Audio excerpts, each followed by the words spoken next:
Au lendemain de la publication du communiqué de l'Agence nationale des bourses et stages du Gabon, notre équipe a cherché à s'enquérir de ces nouveaux critères d'attribution auprès de l'ANBG qui n'a pas donné une suite favorable à notre requête. Pourtant, plusieurs étudiants orientés vers des écoles privées ont été obligés d'apporter leur attestation de bourse pour prétendre à une quelconque inscription. Nous sommes partis à l'école, en fait, là, on nous orientait.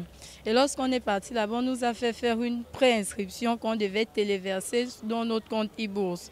Et puis, on a demandé si on pouvait commencer avec l'inscription. Ils nous ont dit qu'il nous fallait les attestations de bourse, ce qui va effectivement garantir que c'est l'État qui prend nos études en charge. Pour comprendre cette nouvelle exigence, nous nous sommes rapprochés du ministère de l'Enseignement supérieur. S'agissant de l'orientation des étudiants, des bacheliers vers les établissements privés, il faut voir que nous ne l'avons pas orienté dans tous les établissements privés.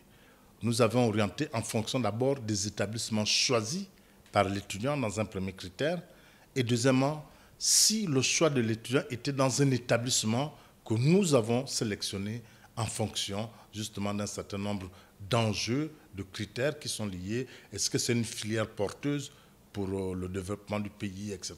Une rencontre est prévue prochainement entre le secrétariat d'orientation scolaire, université professionnelle, l'Agence nationale des bourses du Gabon et les écoles privées supérieures pour aborder toutes ces questions selon une source officielle.